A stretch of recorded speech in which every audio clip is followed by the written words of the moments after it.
comenzar una nueva carta, gracias a Dios. Es una carta también de la autoría del apóstol Pablo. Esta fue escrita aproximadamente en el año 64 después de Cristo.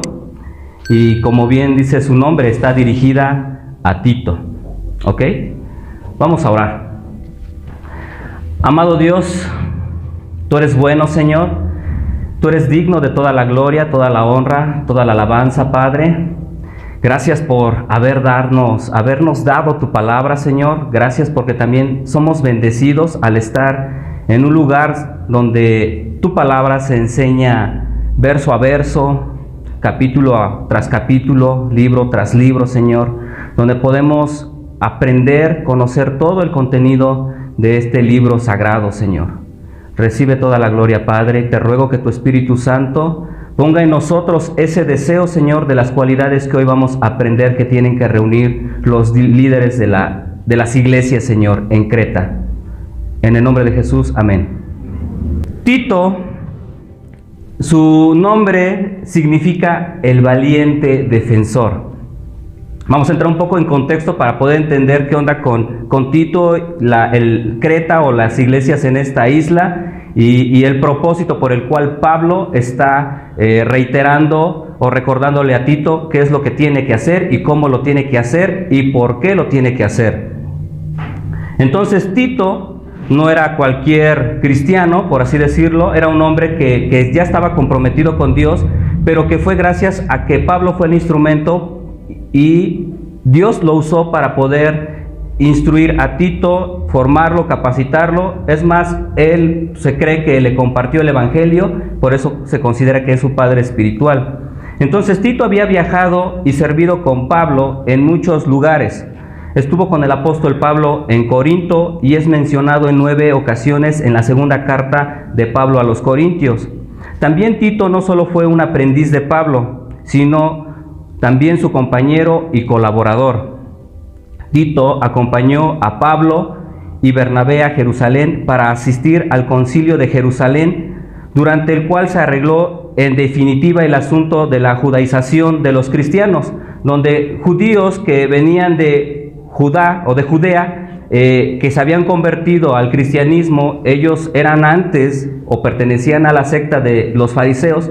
Entonces ellos querían imponer la circuncisión, ¿verdad? Para que también, como un medio para lograr la salvación. Pero aquí esa vez quedó definitivamente arreglado este asunto y ahí estuvo Tito. Tito también fue un modelo ejemplar que Pablo presentó de un convertido gentil, nacido de nuevo y lleno del Espíritu Santo, quien no tuvo necesidad de identificarse en el sentido alguno con el judaísmo religioso. A diferencia de Timoteo, que era hijo de un padre griego y su madre judía, Pablo cuando lo toma y lo lleva, lo usa también. En ese momento fue necesario que él se circuncidara, ¿verdad? Para dar testimonio que ellos realmente no tenían ese problema con guardar los mandamientos o la ley, pero que realmente querían demostrar que la salvación es por gracia. Pero en este caso a Tito no hubo necesidad de circuncidarle, mostrando que es meramente por gracia la salvación, creyendo en nuestro Señor Jesucristo sin hacer estos rituales. También este joven gentil y líder o pastor de la iglesia estaba muy familiarizado con los argumentos de los judaizantes, a quien más adelante tuvo que enfrentar en Creta. En este caminar ya con Pablo, con Bernabé, esta parte se encuentra en Hechos capítulo 15. No se identifica ahí a Tito, el escritor que es Lucas no lo menciona, pero Pablo lo menciona en Gálatas, a donde hace mención que Tito lo acompañó en todos estos asuntos donde él fue formando su carácter y empezó a adquirir el conocimiento para después él tener toda esa formación y poder fungir como un buen líder en Creta y él transmitir eso también con los ancianos que ahora él tiene que nombrar en las diferentes iglesias en esta isla. Es importante, vuelvo a repetir y recalco, ahora sí que aprovechando, que el pastor hizo mención de esto, de los niños, de los jóvenes, Kevin. En verdad vemos cuán importante es que desde joven conozcan la palabra de Dios. Tú no sabes el proceso por el cual Dios los va a llevar, con quienes los va a juntar para ir madurando y formando en ellos carácter, porque en algún momento Dios los va a usar. Va a usar a nuestros hijos. Entonces, nosotros no los retengamos, aún enseñémosles que inviertan su tiempo, su juventud, su vida en las cosas de Dios. Esforcémonos porque ellos participen en las cosas de la iglesia. Va a ser de bendición para ellos y para nosotros como padres una gran satisfacción, y nos vamos a evitar muchos dolores de cabeza, la verdad, hermanos. Tito en 2 ocasiones estuvo encargado también de recolectar las ofrendas para los creyentes aquejados por la pobreza en Jerusalén. Esto lo vemos en 2 de Corintios, donde Pablo le insta a que lleve estas ofrendas, ¿verdad? Ya que los hermanos en Jerusalén estaban siendo perseguidos y habían dejado todo, ¿verdad? Entonces estaban sufriendo pobreza, y Tito, una vez más, ahí está involucrado. O sea, y cuando tú lees en las cartas a los Corintios, ¿cómo eran esos hermanos? Eran muy difíciles. Realmente había mucho libertinaje, eran renuentes, no reconocían el apostolado de Pablo. Entonces, vemos cómo Tito verdaderamente fue instruido, capacitado y amaba a Dios. Ahora, ¿cuál es el propósito de la carta? Esta carta tenía el propósito de instruir a Tito, instruir a los demás ancianos que Tito va a levantar o a establecer en las iglesias en Creta, que ministraban bajo su liderazgo, pero también es instruir a los miembros de las diversas congregaciones, no solo en este tiempo, sino en el nuestro. Estamos estudiando la carta a Tito. Estas cartas eran leídas de manera pública y también respaldaba a Tito, ya que era enviado o representante de Pablo, y Pablo era enviado de Cristo. Entonces no era tampoco ni mandato de Pablo, era mandato divino. Entonces tenía un gran peso. También sirvió esta carta para respaldar el liderazgo de Tito con la autoridad apostólica de Pablo. Esta carta es una epístola evangelística cuyo propósito principal era preparar a la iglesia para dar un testimonio más efectivo a los incrédulos en Creta. Por eso es que el título de este sermón, de esta predicación, es La gracia y las buenas obras van juntas. No podemos nada más decir yo ya soy salvo y vivir como yo quiera, o vivir una vida religiosa también como aprendimos en la mañana en el estudio, y no dar frutos, no dar evidencia que verdaderamente el Espíritu Santo mora en nosotros. Tenemos que practicar la gracia y se tiene que reflejar por nuestro estilo de vida. Entonces, esta carta también tiene este propósito. Pablo sabía que la verdad salvadora del mensaje del Evangelio cae en oídos sordos cuando aquellos que proclaman el Evangelio llevan vidas impías. Y desafortunadamente esto genera que las personas no quieran nada con Dios. Y ya no la sabemos cómo responden, ¿verdad? Pues si tú que conoces a Dios y mira cómo vives, pues mejor me quedo así. ¿Cuántos de aquí somos salvos? Amén. Tenemos que comportarnos como tales, familia. Esta es la instrucción o el propósito de esta carta. Ahora, la iglesia en Creta eran nuevas, inmaduras en la fe. En algún momento, Pablo y Tito estuvieron ahí y compartieron el Evangelio. También en Hechos 2, versículo 11, dice que ahí la palabra de Dios, que los que escuchaban a estos apóstoles cuando vino el Espíritu Santo, cretenses y árabes, les oímos hablar en nuestras lenguas.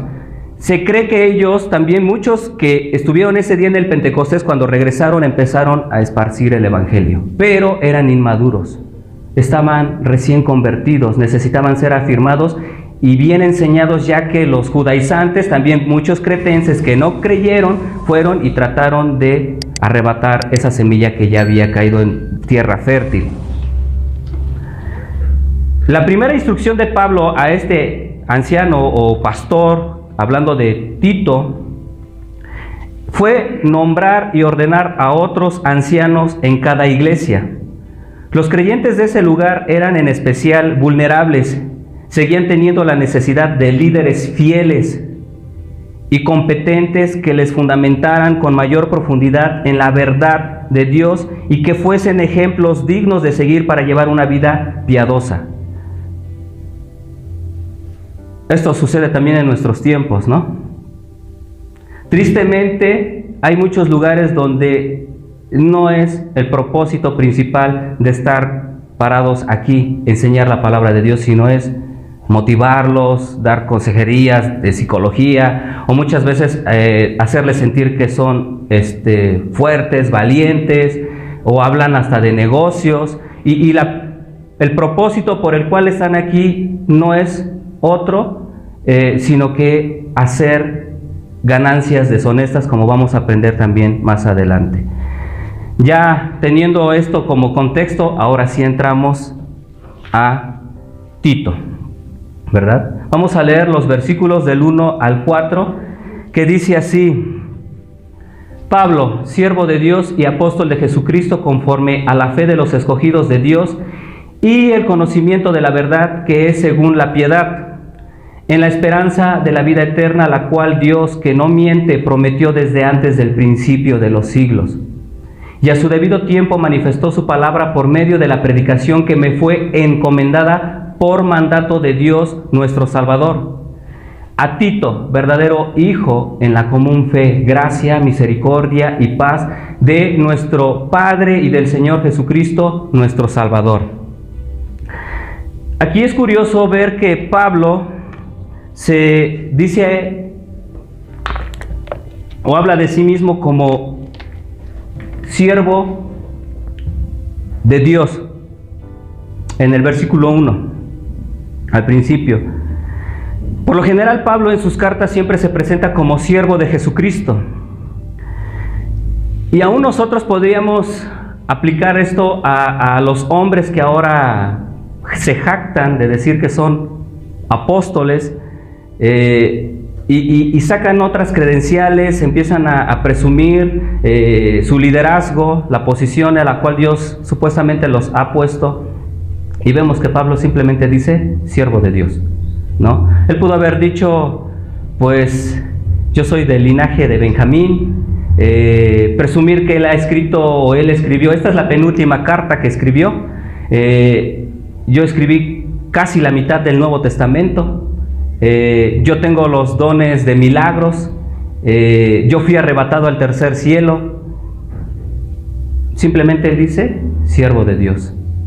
También se cree que Pablo hace esta mención porque las personas que están desviando de la fe a los creyentes en Creta son judaizantes. Entonces esto le da ese peso al compararse él con los hombres de Dios en el Antiguo Testamento.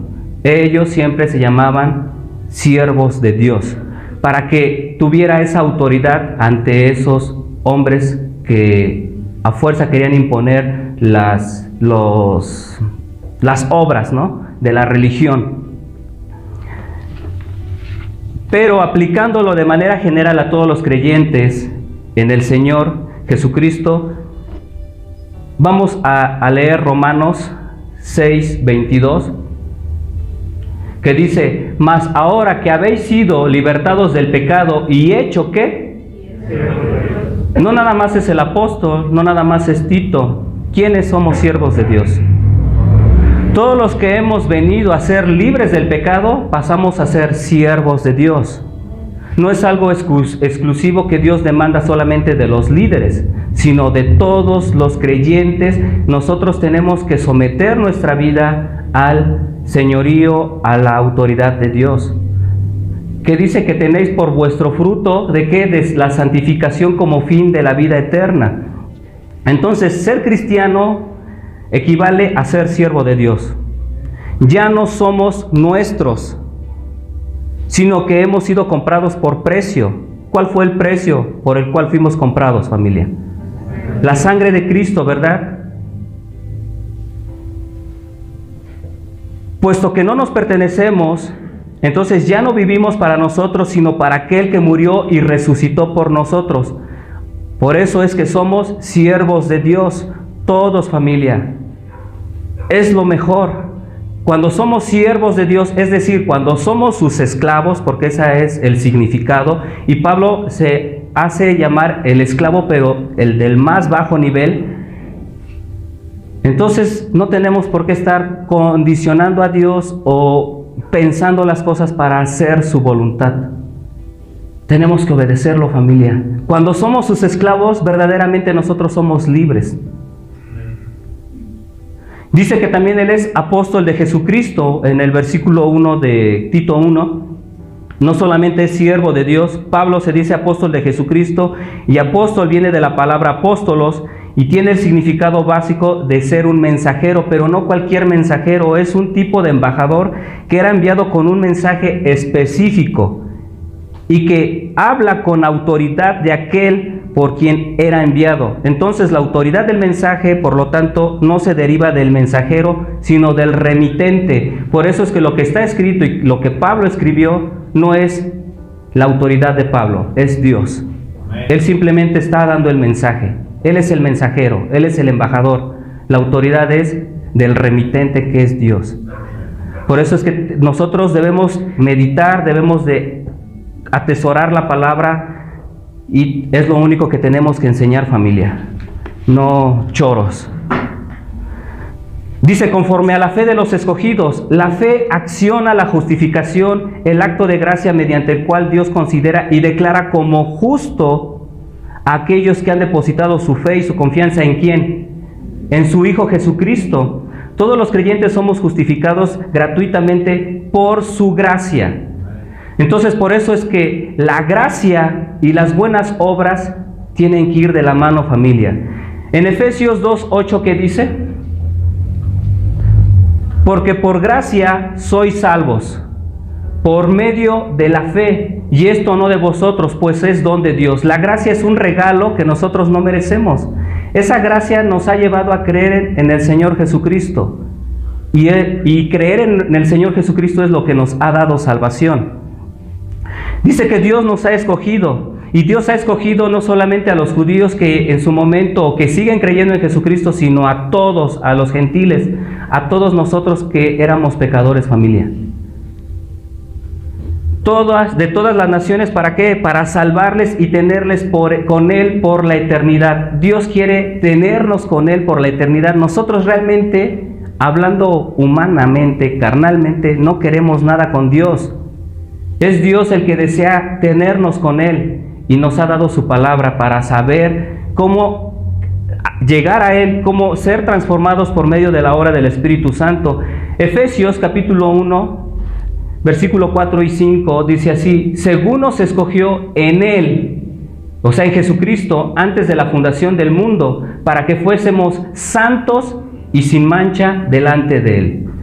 No nada más es creer, se tiene que demostrar que hemos creído. Versículo 5: en amor, habiéndonos predestinado para ser adoptados hijos suyos por medio de Jesucristo. Es el único medio por el cual nosotros podemos ser salvos, según el puro afecto de su voluntad, porque a Dios le ha placido así, familia. Dice, y el conocimiento de la verdad que es según la piedad. Volviendo al Tito, la misión de Dios es edificar a aquellos que creen, enseñándoles todo el consejo de la palabra de Dios, familia. Nosotros somos muy privilegiados, ya lo vimos en los anuncios. Desde martes hasta domingo tenemos la palabra de Dios. Dios desea que todos seamos enseñados en todo el consejo de la palabra de Dios. ¿Por qué? Porque es lo único que es verdad. Quiere que nosotros seamos santificados por el conocimiento de la verdad. Todo lo que está allá afuera es mentira y constantemente está cambiando. porque es algo que la gente busca para que se ajuste a su estilo de vida, pero nosotros tenemos que esforzarnos en el conocimiento de la verdad. Pablo tiene en mente la verdad salvadora, la verdad del Evangelio que lleva a la salvación. Es lo único que va a llevar a la salvación, familia, de tu vida, tu alma y de las personas que te rodean, de tus padres, tus hermanos, tus sobrinos, tus vecinos. Ven, los domingos a las 10 de la mañana estamos aprendiendo cómo testificar de nuestra fe, cómo acercarnos, cómo usar la verdad para que la gente sea persuadida y su reacción sea reconocer que verdaderamente necesitan de un Salvador. Dice, ¿para qué? Para que nosotros conozcamos la verdad. Ahora, la piedad es la manifestación de la obra santificadora del Espíritu Santo. Cuando nosotros creemos en Jesucristo, viene el Espíritu Santo a nuestras vidas y empieza un cambio, ¿o no? Deseas verdaderamente ser distinto, quieres agradarle a Dios, y en automático la gente empieza a observar que ya no eres igual, que ya hablas diferente, que ya actúas diferente, que ya no tienes los mismos hábitos, que ya no visitas los mismos lugares que te afectaban. Ahora empiezas a aportar o a dedicar más tiempo a Dios. Leamos Primera de Pedro, capítulo 2, versículo 1 al 3, dice así: desechando pues toda malicia, todo engaño, hipocresía, envidias y todas las detracciones, es decir, todos los chismes, desead como niños recién nacidos la leche espiritual no adulterada, para que por ella crezcáis para salvación. Debe de haber ese deseo en nuestra vida por la palabra de Dios, si es que habéis gustado la benignidad del Señor, ¿no? Todos hemos sido salvos, conocemos al Señor, y si estás comenzando en el conocimiento del Señor, la forma más segura es a través de meditar en su palabra. Lo vas a conocer más y eso te va a llevar a ti que vayas santificándote, vayas creciendo, vayas madurando.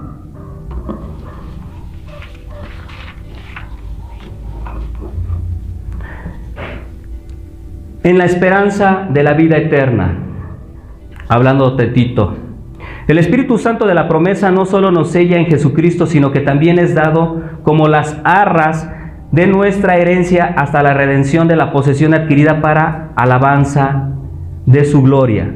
Entonces, familia, la esperanza de la vida eterna nos da a los creyentes ánimo para vivir en santidad, porque sabemos hacia dónde vamos.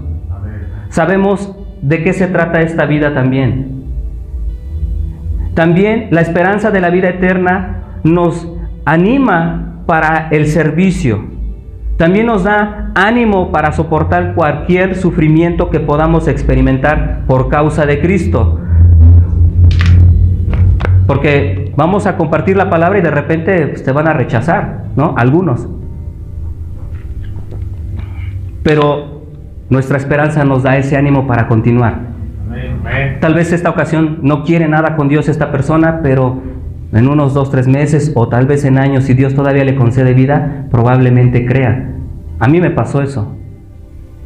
Yo, antes de haber aceptado a Jesucristo, fui a 2 templos, pero fui a hacer destrucciones. Fui a grafitear los baños, las bancas. Al otro fui a pintarle el muro. Y de repente ya cuando creo, dije, no, si me pasé de lanza, ¿no? Ahora ya estoy de este lado.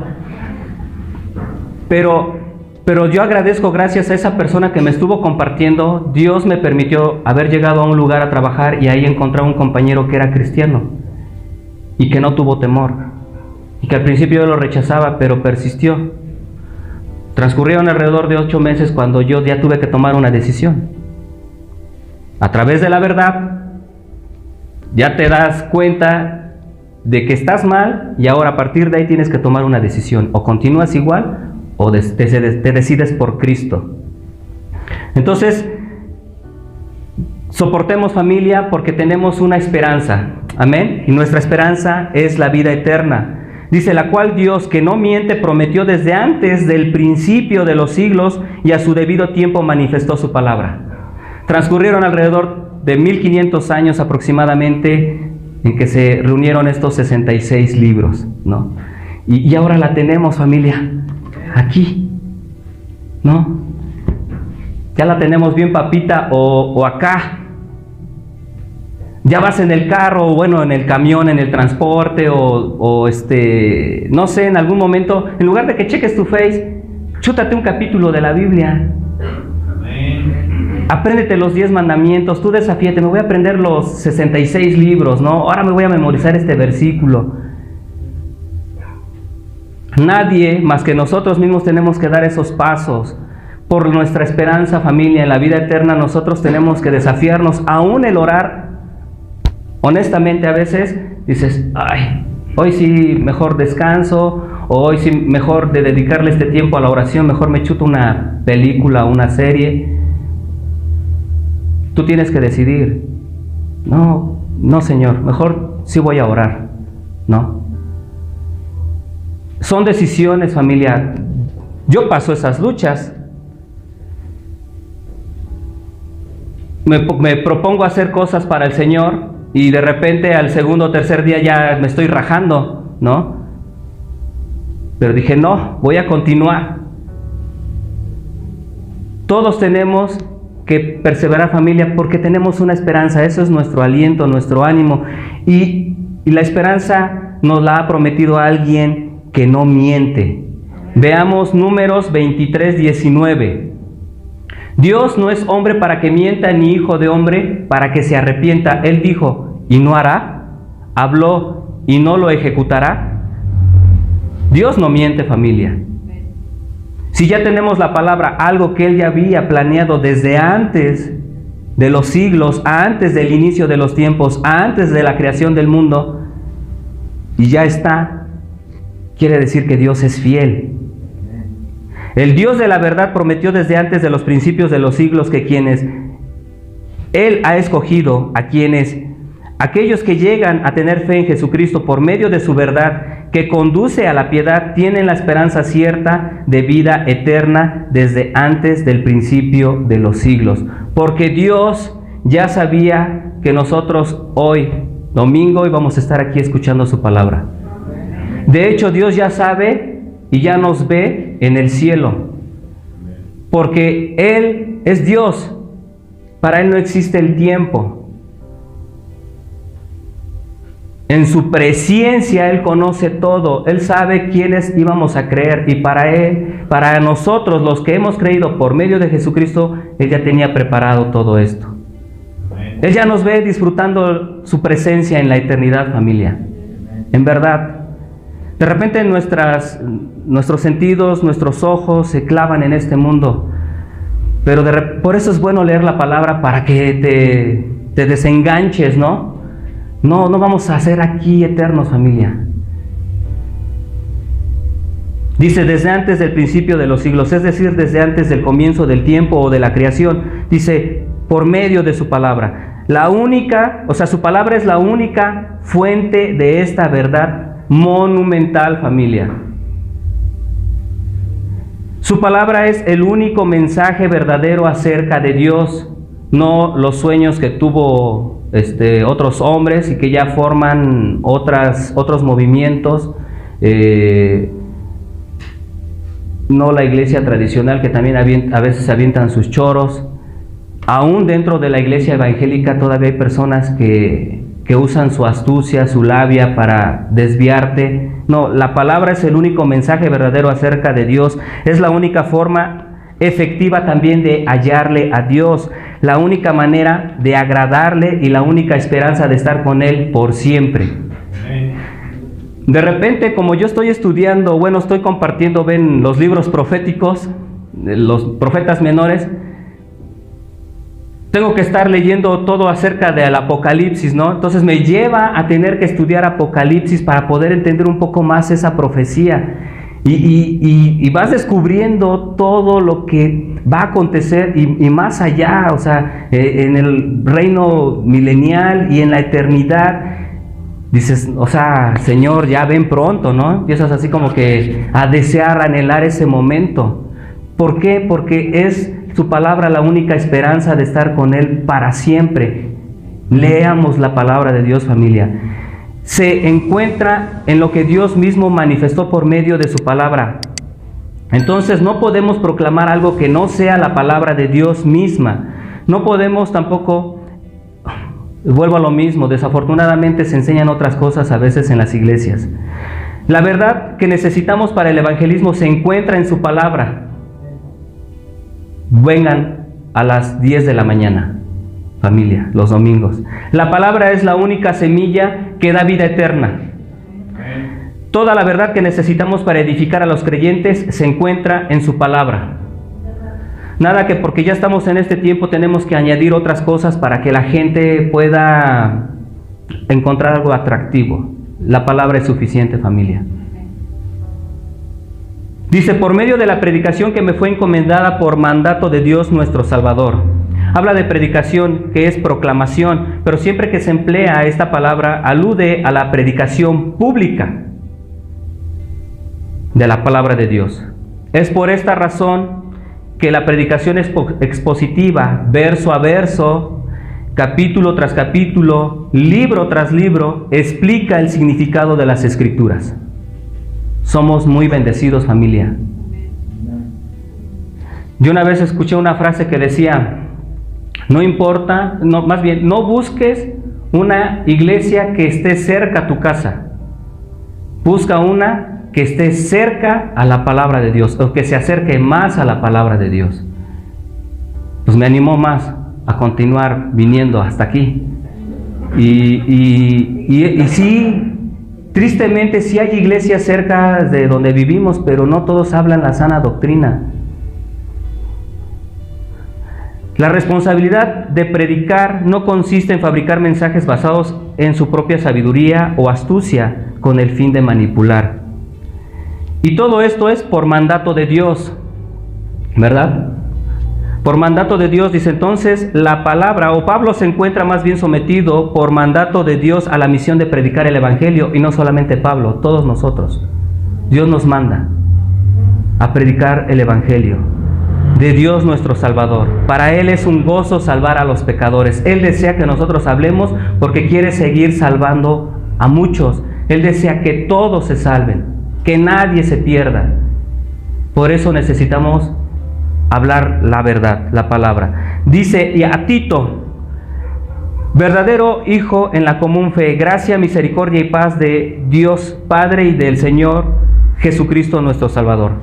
Verdadero hijo, su hijo espiritual en todo el sentido de la expresión, familia, porque probablemente él le habló. Es como cuando tú le compartes, acepta a Jesucristo y le empiezas a dar seguimiento, lo invitas a la iglesia, lo visitas, le empiezas a llevar un discipulado y después ya lo ves involucrado en la obra. Ya te das cuenta, ya está, también anda predicando, ¿no? Eso es lo que hizo Pablo con Tito, por eso es su verdadero hijo. El apóstol Pablo fue con toda seguridad el instrumento usado por Dios para llevar a Tito a la salvación. Y es claro que fue el principal responsable también de alimentarle en su crecimiento espiritual y capacitarle para el servicio de Dios. Nosotros, cuando compartamos la palabra, procuremos dar seguimiento a aquellos que han creído. Invitémosles a la iglesia, que vengan a los estudios. También invitémoslos a que se conecten a las transmisiones. Tienen que seguir siendo edificados. ¿Para qué? Para que en algún momento ellos también se capaciten para el servicio de Dios. La expresión de en la común fe hace referencia a la fe salvadora que Tito tenía en común con Pablo y también respecto a las verdades de la fe cristiana. Fue su aprendiz. Uno empieza a asimilar la palabra de Dios, empiezas a comprender qué es la verdad y empiezas a estar en común. Tienes eso, estás de acuerdo, ¿verdad? Y también lo anuncias. Gracia, paz, gracia, misericordia y paz. Gracia es el don maravilloso de Dios que trae salvación por su misericordia. Y paz es la bendición maravillosa que Él concede a quien Él salva en su gracia, ¿no? Parece un juego de palabras, pero realmente por su gracia nosotros hemos sido salvados gracias a su misericordia, y gracias a ello ahora nosotros disfrutamos de esa paz. De Dios Padre y del Señor Jesucristo nuestro Salvador. El apóstol Pablo acá habla de Dios nuestro Salvador, y vimos que en el otro versículo anterior habló de Jesucristo nuestro Salvador. Una vez más podemos ver que el Padre y el Hijo Jesucristo están unidos de forma inseparable en la obra de salvación, y eso lo vemos en Juan 3:16, ¿verdad? Que dice: porque de tal manera amó Dios al mundo, el Padre, que ha dado a su Hijo unigénito, Jesucristo, para que todo aquel que en Él cree no se pierda, mas tenga vida eterna. Amén. Vemos cómo el Padre y el Hijo están completamente unidos de manera inseparable en la obra de salvación de los creyentes. Versículos 5 al 9. Dice: por esta causa te dejé en Creta, para que corrigieses lo deficiente y establecieses ancianos en cada ciudad, así como yo te mandé. El que fuere irreprensible, marido de una sola mujer, y tenga hijos creyentes que no estén acusados de disolución, ni de rebeldía. Porque es necesario que el obispo sea irreprensible como administrador de Dios, no soberbio, no iracundo, no dado al vino, no pendenciero, no codicioso de ganancias deshonestas, sino hospedador, amante de lo bueno, sobrio, justo, santo, dueño de sí mismo, retenedor de la palabra, fiel, tal como ha sido enseñada, para que también pueda exhortar con sana enseñanza y convencer a los que contradicen. Aquí que vemos, familia, cualidades de liderazgo en la iglesia. Voy a pedir que en tu mente, cuando empecemos a describir estas cualidades, no nada más digas: pues es para los líderes, para el pastor. No, yo debo de reunir estas cualidades, como ya vimos que todos hemos sido salvos y ya no somos esclavos del pecado, pero ahora tenemos que vivir en santidad, tenemos que procurar el parecernos a Dios, y esto es para todos. Entonces, bajar los estándares de Dios, o que Dios pide para aquellos que Él llama al ministerio y quienes le representan ante la iglesia, es algo trágico y de consecuencias desastrosas, y constituye desobediencia y afrenta para con Dios, y debilita a la iglesia. Yo ya lo experimenté, familia. Realmente de asistir a veces a lugares donde no se habla la Biblia, o usan palabras de la Biblia y las adaptan a su conveniencia, y los requisitos o las cualidades que a veces requieren o buscan en los hombres que van a poner al frente no son estas las que vamos a mencionar. A veces se fijan más en el carisma, en el talento, a veces en que tengan elocuencia. O una vez yo escuché a un hombre que decía: pues ya estudiaste el instituto y ya tienes 2 años sirviendo, ya puedes estar al frente como un pastor, ¿no? Pero no sabía si su vida estaba ordenada, no sabía si era irreprensible hablando de algo público, no sabía si tenía el carácter, pero a veces se observan o se basan en otras disque cualidades que no son bíblicas. Y Dios va a decir qué características o qué cualidades debe de tener el liderazgo en la iglesia y todos los cristianos. ¿Todavía me queda 1 hora?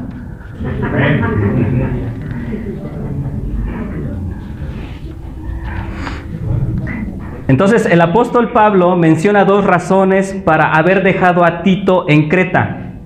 En primer lugar, que corrigiese lo deficiente.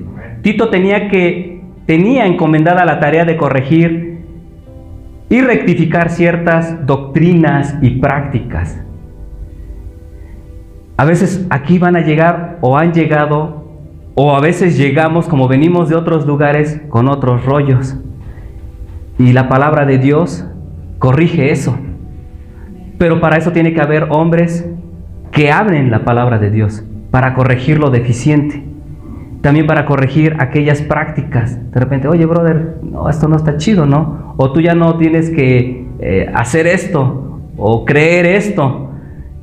¿Y con qué lo vas a contradecir o con qué le vas a comprobar que está mal? Con la Biblia. Yo traía mis rollos, ¿no? Y ya cuando vas escuchando la palabra verso a verso, no, pues, va quitando toda esa basura de mi mente. En segundo lugar, por el propósito que Pablo deja a Tito en Creta es el factor principal de esa corrección y tenía que ver con que Tito estableciese ancianos en cada ciudad. Lo cual indica que algunas de las iglesias del lugar todavía no estaban con su propio liderazgo local calificado. La necesidad de liderazgo espiritual sano y ejemplo moral era urgente. Gran parte de la controversia fue causada por judaizantes, judíos legalistas que se proponían imponer los requisitos ceremoniales del antiguo pacto. Hablábamos de la circuncisión, hablábamos de que tienen que lavarse las manos, de que tienen que dejar de hacer esto, cuando por gracia ya no se tiene que hacer eso, familia. Basta con creer en Jesucristo. Amén. Y sobre todo a los que venían de un trasfondo gentil. Les decían, sí, está bien, ya recibiste al Espíritu Santo, pero también tienes que circuncidarte para que puedas ser salvo, ¿no? Y no. Todo esto se tiene que corregir por medio de hombres que reúnan estas cualidades. Dice ancianos, viene de presbúteros, que habla de un hombre de edad. Pero en este sentido, quiere Pablo enseñar que cuando un hombre de edad representa ¿qué? Madurez. Entonces tiene que haber hombres maduros, tienen que ser ancianos, o sea, hombres maduros. Tito y Timoteo no eran físicamente o hablando en cuanto a edad unos ancianos, pero eran maduros porque ya habían sido madurados, válgase la redundancia, por Dios, ¿no? Habían sido formados, habían tenido ese carácter. Y tienen que ser establecidos, dice que en cada ciudad. Esto puede indicar que gran parte de la isla había sido evangelizada por Pablo y que se había establecido un número de iglesias locales. Había muchas ciudades, muchos pueblos. Hay comentarios de historiadores que dicen que se le conocía como la isla de las 100 ciudades. Entonces, no sé si en todas había, pero habla de que pues sí había un gran número. Entonces Pablo y Tito se ve que andaban chambeando, pero Pablo lo deja y le reitera, oye, tienes que hacer lo que ya habíamos acordado. Así como yo te mandé, indica que Pablo estaba reiterando una instrucción previa. Entonces también mediante esta confirmación escrita del mandato apostólico, las iglesias sabrían que los nombramientos hechos por Tito se habían hecho bajo un mandamiento divino. Recordemos, Pablo es que mensajero, es el embajador de Cristo y no es de su ronco pecho porque se le ocurrió, ¿sabes qué, Tito? Ay, hoy recibí este sueño así y me cayó pesada la cena.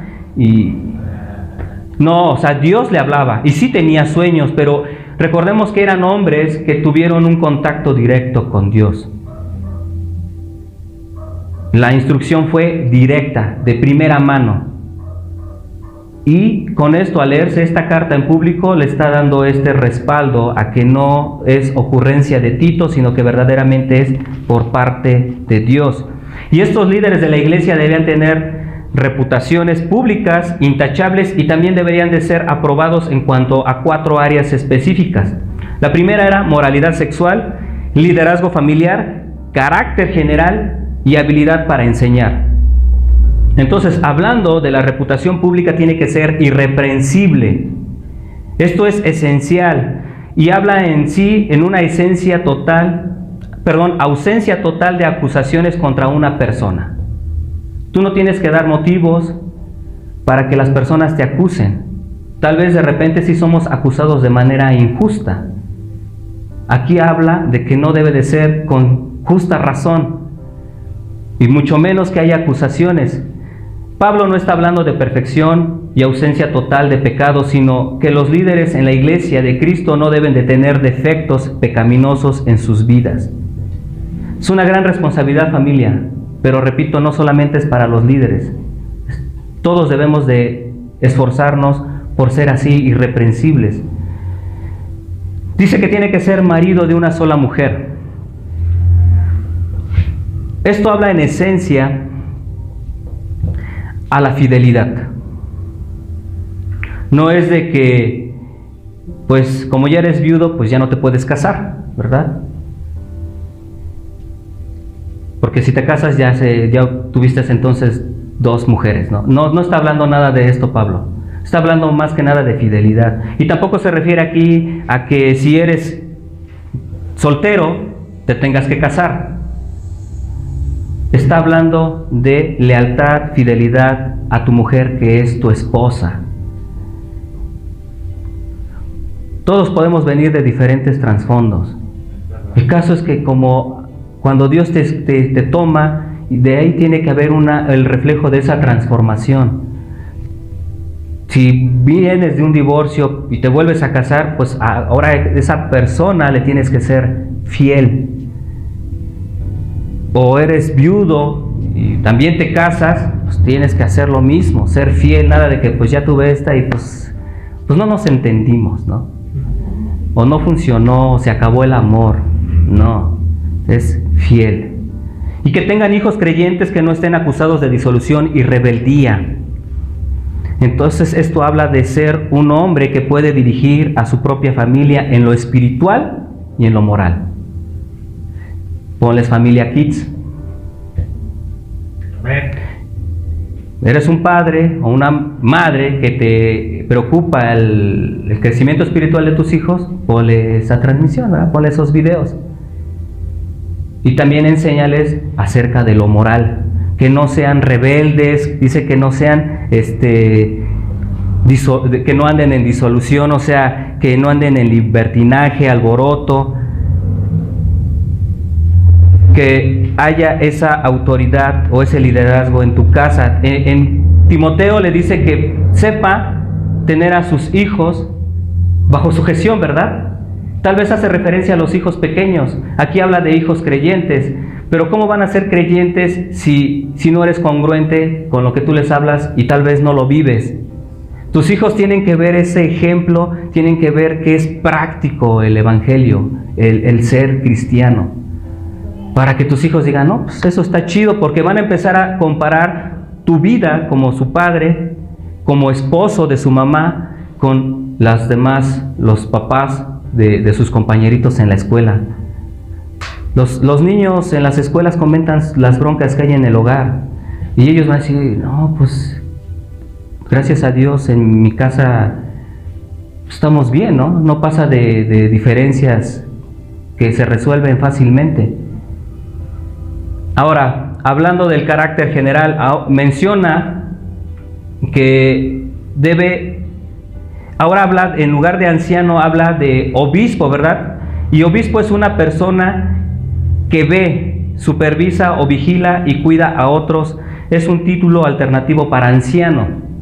Es una persona que está ejerciendo ese oficio también. Vuelve a reiterar que tiene que ser irreprensible. Sabemos que esta cualidad no es opcional, sino es una necesidad absoluta. ¿Por qué? Porque por eso se crean mala fama los pastores, los líderes o los cristianos. Y lo dicen, no, me sucedió, ¿no? Dices, sales de algún lugar porque el pastor andaba así. Entonces es muy importante ser irreprensibles. Porque los pastores o líderes o maestros no solo deben de enseñar la verdad, sino que también deben demostrar que llevan vidas que son ejemplares. Como administrador de Dios, has sido asignado para tal oficio sagrado por el Espíritu Santo. El predicar la palabra es algo maravilloso, familia. En verdad que es un deleite, pero también es un gran privilegio. Pero eso también nosotros lo hacemos cuando le compartimos persona a persona, en la calle, en el trabajo, en la escuela. Y también nosotros somos administradores de Dios desde el momento en que cuando tú rocías el sanitizante en las sillas, las cuidas, cuando tú barres, trapeas este piso, cuando se poda el pasto, cuando lavas los baños. todo esto es de Dios. Nosotros tenemos que velar por las cosas de Dios. No debemos ser soberbios, dice, el ser soberbio denota un interés egoísta y arrogante para imponer la voluntad propia con desconsideración total de cómo se verán afectados los demás. A veces hay personas que no aceptan alguna observación, ¿no? O un comentario, o una crítica. No debe de haber soberbia, porque si no, no podemos corregir. No dado al vino. Su significado literal es al lado del vino o en la presencia continua del vino, o sea, no sea un borracho. Se refiere a cualquier consumo de vino que ocasionaría la pérdida de la alerta mental y buen juicio. Una persona que ejerce liderazgo espiritual debe tener claridad mental todo el tiempo y control de sus sentidos y su juicio. Y también porque a veces, aunque podemos gozar de esta libertad, sabemos que a lo mejor no lo prohíbe el echarte una copita, pero si tú ejerces un liderazgo y alguien te ve que empieza en el Señor, también puede ser de tropiezo.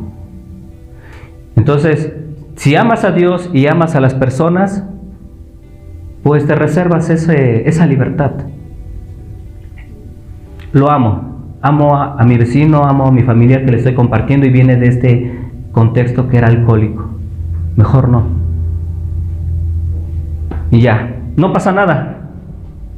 Échate mejor un refresco. ¿Va?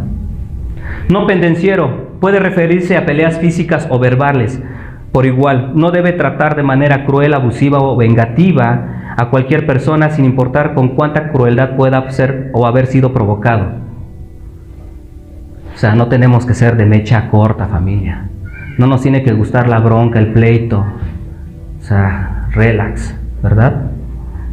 Cuando surgen conflictos, debe asegurarse de que sean resueltos de forma pacífica y razonable. Veamos Romanos 12, 18.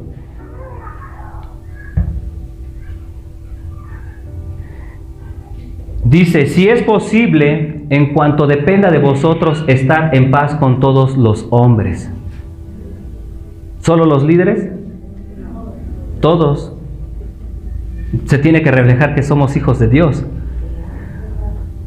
No codicioso de ganancias deshonestas.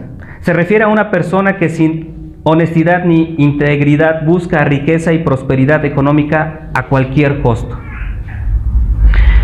Lo que sí debe de ser hospedador. Alguien que es hospedador brinda ayuda práctica a cualquier persona que está pasando necesidad, bien sea amiga o amigo, un desconocido, puede ser creyente o incrédulo, pero lo tenemos que hacer.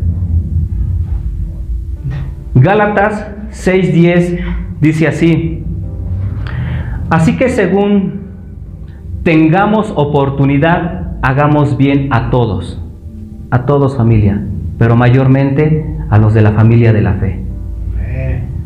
Tenemos que ser amante de lo bueno, tener un afecto. Amante de lo bueno es tener un afecto fuerte hacia aquello que es bueno. Filipenses 4:8 lo dice así: por lo demás, hermanos, todo lo que es verdadero, todo lo honesto, todo lo justo, todo lo puro, todo lo amable, todo lo que es de buen nombre, si hay virtud alguna, si algo digno de alabanza, en esto pensad. Debemos amar lo bueno. Ser sobrios describe a la persona de mente sana que es sensible y que mantiene la calma en medio de cualquier circunstancia. Se le puede también decir que es prudente. Y que también la sobriedad se aplica cuando tú te encuentras en medio de influencia negativa. Tú sabes qué quieres, tú sabes qué persigues y esto no te afecta. Tal vez estás con tus cuates que les gusta la chela, les gusta la parranda, o están hablando de temas que hablan de adulterio. Tú sabes cuál es tu propósito y eso a ti no te mueve. Eso también es ser sobrio. Justo. También se traduce recto o ecuanimidad. Entonces es el compromiso a entender y aplicar todo lo que es justo y equitativo. Nada de que pues eres mi cuate y pues como que me inclino más hacia ti, a tu favor, o porque eres mi familia, o no, nada, tienes que haber imparcialidad. Santo no se refiere a que somos apartados. Nosotros hemos sido santificados por Dios, ¿verdad? Por medio de la obra de Jesucristo. Aquí esta palabra se refiere más a devoto, a que debemos procurar la santidad, esforzarnos en la obediencia genuina a la voluntad de Dios. Dueño de sí mismo, lleva por fuera una vida ejemplar debido a que se somete al control del Espíritu Santo. También se puede decir con esta palabra, disciplina, lo que les mencionaba hace rato, ¿no? Como ejemplo. Tenemos que hacer disciplinas en nuestra vida, ¿no? Hay cosas que de repente nos seducen como Sabanás, ¿no? Que, ay, quiero ya llegar temprano a los estudios, pero te gana, ¿no? Te tienta. Y dices, no, pues está más rico la cama, otra media hora. O la televisión, las series, luego están bien buenas y te quedas picado y dices, no, pues otro capítulo más. Y ya no te chutaste el estudio, ¿no? A las 8:30.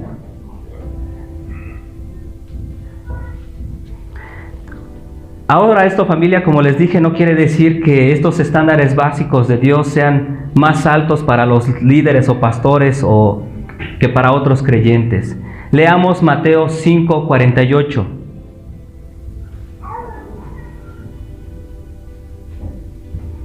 Sed pues vosotros perfectos, como vuestro Padre que está en los cielos es perfecto.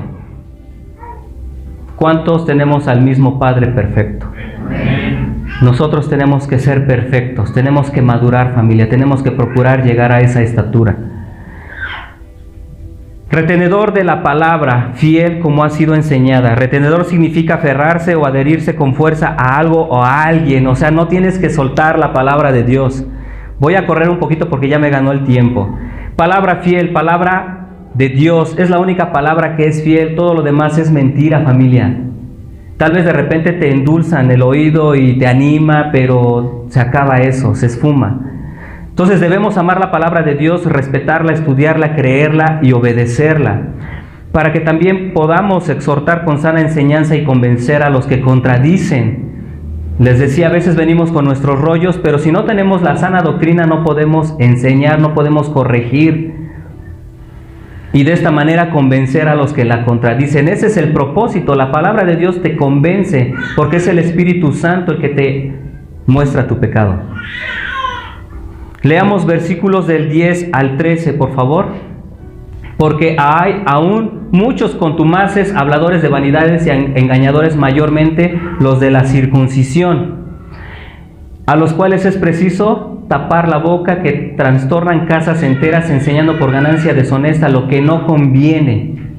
Uno de ellos, su propio profeta, dijo: los cretenses siempre mentirosos, malas bestias, glotones y ociosos. Este testimonio es verdadero, por tanto, repréndelos duramente para que sean sanos en la fe. Todo esto, familia, todo lo que hemos estado aprendiendo es algo práctico. Porque estos hombres enseñaban estas cosas, pero se decían conocer a Dios, pero no lo reflejaban. Entonces, de esta manera tienen que ser corregidas estas doctrinas y estas, pues también prácticas. Leamos versículos 14 al 16. No atendiendo ¿qué? A fábulas judaicas ni a mandamientos de hombres que se apartan de la verdad. Todas las cosas son puras para los puros, mas para los corrompidos e incrédulos nada les es puro, pues hasta su mente y su conciencia están corrompidas. Profesan conocer a Dios, pero con los hechos lo niegan, siendo abominables y rebeldes, reprobados en cuanto a toda buena obra. Leamos Mateo capítulo 15, versículo 11, y de ahí al 15 al 20. Dice: no lo que entra en la boca contamina al hombre, mas lo que sale de la boca, esto contamina al hombre. Respondiendo Pedro le dijo: explícanos esta parábola. Jesús dijo: ¿también vosotros sois aún sin entendimiento? ¿No entendéis que todo lo que entra en la boca va al vientre y es echado en la letrina? Pero lo que sale de la boca, del corazón sale, y esto contamina al hombre. Porque del corazón salen los malos pensamientos, los homicidios, los adulterios, las fornicaciones, los hurtos, los falsos testimonios, las blasfemias. Estas cosas son las que contaminan al hombre, pero el comer con las manos sin lavar no contamina al hombre. ¿Por qué? Porque estos hombres decían en el versículo 15 de Tito 1, que para ellos, dice, todas las cosas son puras para los puros. Los que hemos creído en Cristo no necesitamos lavarnos las manos como lo enseñaba ese mandamiento judío. Esto sucede porque estos hombres empiezan a comer, los apóstoles, y le hacen esta observación a Jesucristo: hey, mira, están comiendo y sin lavarse las manos. Y Jesucristo les enseña esto, que lo que verdaderamente contamina al hombre es lo que sale del corazón. Nosotros hemos sido lavados por la sangre de Cristo, familia. Y nuestra fe en Jesucristo nos da esa libertad para poder comer mariscos, carnitas. Y ellos, para ellos, dice, más para los corrompidos e incrédulos nada les es puro. Todo eso para ellos era contaminación. Entonces, esto los lleva ¿a qué? A que profesen conocer a Dios, pero con los hechos lo niegan, siendo abominables y rebeldes y reprobados en cuanto a toda buena obra. Nosotros debemos de tener cuidado, familia, de no profesar conocer a Dios, pero con los hechos negarlo. Concluyo, familia. Tito 1 es un capítulo muy práctico, ¿verdad? Que a muchos nos desafía, tal vez podríamos decir, pues de esas 15 cualidades yo reúno una, ¿no? O 10.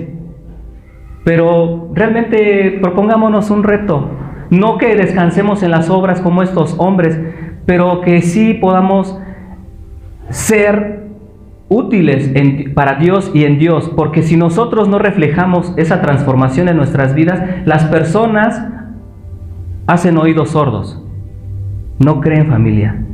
¿Qué es lo que la gente sabe acerca de Dios y acerca de tu fe al observar tu vida?